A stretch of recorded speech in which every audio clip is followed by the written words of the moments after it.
करण्यात आला पाहिजे. आणि तिसरी महत्त्वाची गोष्ट अशी आहे की कल्याण डोंबिवलीमध्ये पण ठाण्यामध्ये राज्यात कुठेही असं परिपत्रक निघत नाही जे परिपत्रक की RTE प्राप्त विद्यार्थ्यांना त्या विद्यार्थ्यांना राईट टू एज्युकेशन ॲक्टनुसार कुठल्याही कायद्यात असं म्हटलेलं नाही की त्यांना पुस्तकं द्या, त्यांना वह्या द्या, त्यांना युनिफॉर्म द्या, त्यांना शालेय साहित्य द्या.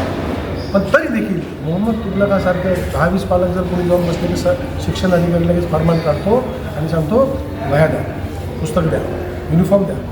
अरे बाबा 3 वर्ष 7 वर्ष झाली काही लोकांना, काही 4 वर्ष झाली, आम्हाला 1 रुपया दिलेला नाही त्या शासनानं RTEचा. आमची फी 40,000 रुपये 50,000 रुपये असते आणि 17,000 रुपये आम्हाला देतात. पण त्या 17,000 रुपयेसुद्धा टायमवर देत नाही. आणि पुन्हा वह्या पुस्तकं हे द्यायला लागलं तर आमच्याकडे 500 विद्यार्थी आहेत. तुम्ही कल्पना करू शकता की 500 विद्यार्थ्यांना 5,000 रुपयाप्रमाणे जर खर्च करत गेलो तर किती पैसे काय काय विकावं लागेल. आता माणुसकीच्या नात्याने एखाद्या विद्यार्थ्याला आम्ही जर देऊ म्हटलं तर याचा अर्थ तो हक्क नाही, अधिकार नाही. म्हणून ते जे काही पत्र आहे ते रद्द करावं ही आमची प्रमुख मागणी. सर, इंग्लिश माध्यमांच्या आहे की आता तुम्ही बघा, जो महागाईचा दर आहे तुम्ही सगळे अभ्यासक आहात. महागाईच्या दराप्रमाणे पेट्रोलचे भाव वाढतात, डिझेलचे भाव वाढतात, अन्नधान्याचे भाव वाढतात आणि आमच्याकडे गाड्या असतात, गाड्यांचे भाव वाढतात. सगळ्या गोष्टींचे भाव जे वाढत चालले तर त्यानुसार आम्हाला फी वाढावी लागते.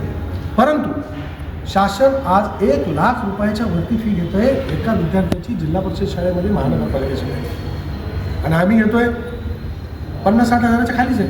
आज ठराविक शाळा 10 सोडून देतो ज्या इंटरनॅशनल लेवलच्या आहेत किंवा त्यांच्याकडे सुविधा आहेत, AC क्लासरूम असतील, AC गाड्या असतील, तो भाग वेगळा आहे. परंतु बिलो पावते आता दिव्यात जर गेलो आपण तर काय फी येऊ 15,000 रुपये 10,000 रुपये फी नाही. तिथे मुरबाडला गेलो तर 15,000च्या वर फी नाही, शहापूरला गेलो तर नाही. यांची संख्या जास्त आहे. भिवंडीला गेलो तर 4 आणि 5,000 रुपये फी घेतात. आमच्याकडे 500 विद्यार्थी RTEचे झाले, 1 रुपये मिळालेले नाही. त्यांना बसवायला जागा नाही, शिक्षकांचा पगार कुठून द्यायचा. पण तरी आहे की त्या शाळेमध्ये जर आपण विद्यार्थ्यांची संख्या जर बघितली, विद्यार्थी वर्ग जर बघितला तर जिल्हा परिषदमध्ये शिक्षण खात्यामध्ये शिपाई जो काम करतो शिपायापासून तर शिक्षण मंत्र्यापर्यंत सगळ्यांची क्वालिफिकेशन असते. आणि जी क्वालिटी आम्ही देतो आत्तापर्यंत ती क्वालिटी कुणीही दिली नाही. अख्ख्या लॉकडाऊनमध्ये आम्ही ऑनलाईन शिकवलं.